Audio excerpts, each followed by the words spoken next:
ఇదిగోండి ఫ్రెండ్స్, ఎంతో ఎమ్మీగా ఉండే చింత చిగురు రొయ్యల కర్రీ రెడీ అయిపోయిందండి. చాలా టేస్టీగా ఉండిద్దండి. హెల్త్కి కూడా చాలా మంచిదండి. చాలా సూపర్ మంచి రెసిపీ అండి ఇది. ఎందుకంటే ఎప్పుడో ఒకసారి సీజన్లో వచ్చే ఏదైనా సరే మనం ట్రై చేయాలండి. చింత చిగురు సీజన్లో ఒకసారి వచ్చిందండి. ఆ వచ్చినప్పుడు మనం ఇలాంటి కర్రీస్లో వేసుకొని పప్పులో వేసుకొని తింటే అది చింత చిగురులో కూడా అది పుల్లతనం కదండి, మనకి చాలా బెనిఫిట్స్ ఉంటాయండి. మీరు ఈ వీడియో మొత్తం చూడండి, ఈ వీడియో ఎండ్ దాకా చూడండి, స్క్రిప్ట్ చేయకండి ఫ్రెండ్స్. ఈ వీడియోలో మంచి మంచి బెనిఫిట్స్ అనేవి ఉన్నాయండి. అంతే ఫ్రెండ్స్, ఇది చింత చిగురు రొయ్యల కర్రీ ఎలా చేయాలో మొత్తం చూద్దాం.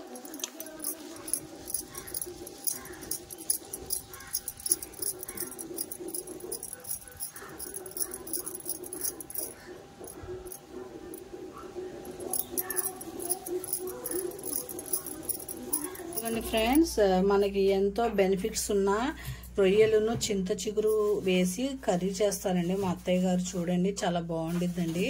మనం ఈ చింత చిగురుని కూడా ఏంటండి ఇందులో అదే ఇప్పుడు ఇది లేతది కదా చింత చిగురు, మనకి ముదురుది ఉండిద్ది కదండి. ఆ ముదురుగా ఉన్న చింత చిగురునంట బాగా ఎండలో ఎండబెట్టి పొడి చేసుకొని ఎండు చేపల్లో ఎండు రొయ్యల్లో కూడా వేసుకుంటారంటండి. చాలా బాగుండిద్దంట. ఇదిగోండి, ఇప్పుడు మనం రొయ్యల్లో కూడా మనకి చాలా పోషకాలు ఉంటాయి, చింత చిగురులో కూడా మనకు చాలా పోషకాలు ఉంటాయండి. ఈ రెండు కలిపితే ఇంకా మనకి చాలా ఆరోగ్య సమస్యల నుండి మనం బయటపడతాం. ఇప్పుడు ఈ రెండు కలిపి కర్రీ చేసుకున్నామండి. చాలా టేస్టీగా ఉంటుంది. మా అత్తయ్య గారు చేస్తారు. చూడండి, ముందుగా ఉల్లిపాయలు వేసుకున్నారండి. ఉల్లిపాయలు కొద్దిగా ఫ్రై అవ్వాలండి, బాగా ఫ్రై అవ్వాలి. ఉల్లిపాయ మగ్గాలండి. ఒక 2 minutes పెట్టేద్దాం, ప్లేట్ వేసి బాగా మగ్గాలి. ఇదిగోండి, ఒక 3 పచ్చిమిర్చి కూడా వేసారండి. ఇవి బాగా మగ్గనిద్దాం. ఉల్లిపాయ మనం అల్లం వెల్లుల్లి పేస్ట్ వేసుకోవాలండి. చూసారా, ఉల్లిపాయ మగ్గిపోయింది కదా, కొద్దిగా అల్లం వెల్లుల్లి పేస్ట్ వేసుకోవాలి. అది కొద్దిగా ఫ్రై అవ్వాలండి. ఇప్పుడు మనం ప్రాన్స్ వేసేద్దాం. ప్రాన్స్ కూడా కొద్దిగా అందులో ఫ్రై అవ్వాలండి.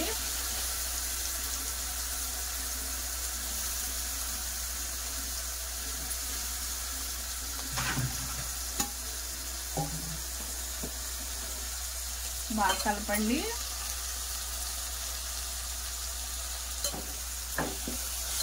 బాగా కలిపేసి ఒక 2 minutes పెట్టేద్దాం. అది కొద్దిగా మసాలా మొత్తం ఆ ప్రాన్స్ మనం కొద్దిగా సాల్ట్, పసుపు వేసుకుందామండి. సాల్ట్ లేకపోతే కర్రీ అనేది టేస్ట్ ఉండదు కదా, అదిగోండి కొద్దిగా పసుపు. మసాలా కూడా చాలా తక్కువగా వేసారండి, అలాగే వేసుకోవాలి. మసాలా ఎక్కువ వేసినా బాగోదు కర్రీ, ఎందుకంటే మనం చింత చిగురు వేస్తాం కదా, పుల్ల పుల్లగా ఉండేది కదా అది.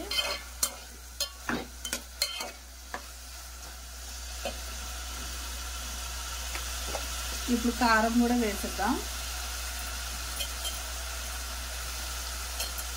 2 spoons కారం వేసుకోవాలండి.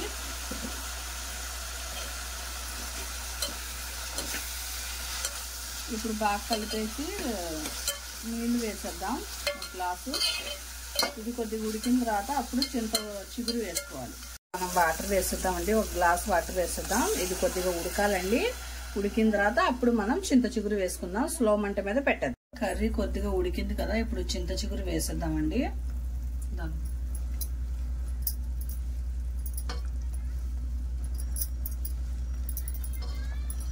చాలా బాగుండిద్దండి, పుల్ల పుల్లగా చాలా టేస్టీగా ఉండిద్ది.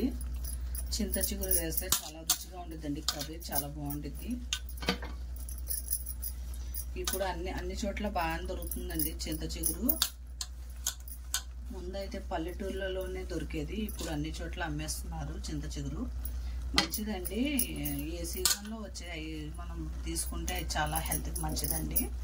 చింత చిగురులో మాత్రం చాలా బెనిఫిట్స్ ఉన్నాయండి, మీరు చేసుకొని తినండి. ఇలా బాగా కలిపేసి స్విమ్ మీద ఒక 10 minutes పెట్టేద్దామండి. కర్రీ అయితే అయిపోయిందండి, కొద్దిగా ఉడకాలి కదా అది. ఇలా పెట్టేద్దాం ఒక 10 minutes. ఇదిగోండి ఫ్రెండ్స్, కర్రీ రెడీ అయిపోయిందండి. ఎంతో ఎమ్మీగా టేస్టీగా ఎన్నో పోషక విలువలు కలిగిన కర్రీ అండి ఇది మనం తీసుకోవడం వలన మన బాడీలో ఎన్నో విటమిన్స్ అనేవి మనకి చేరుతాయండి. టేస్టీ ఎమ్మీ కర్రీ రెడీ అయిపోయింది. ఇదిగోండి ఫ్రెండ్స్, ఎంతో ఎమ్మీగా ఉండే చింత చిగురు రొయ్యల కర్రీ, హెల్తీ కర్రీ రెడీ అయిపోయిందండి. మీరు ట్రై చేసుకోండి. మీ వీడియో మొత్తం చూడండి, స్క్రిప్ట్ చేయకండి ఫ్రెండ్స్. అంతే ఫ్రెండ్స్, నా రెసిపీస్ నచ్చితే ఒక లైక్, షేర్, సబ్స్క్రైబ్ చేసుకోండి ఫ్రెండ్స్. మీ ఫ్రెండ్స్లలో షేర్ చేయండి. అంతే ఫ్రెండ్స్, ఇంకెవరైనా కొత్తగా నా ఛానల్ చూస్తుంటే సబ్స్క్రైబ్ అనేది చేసుకోండి. అల్లాహ్ హాఫీజ్.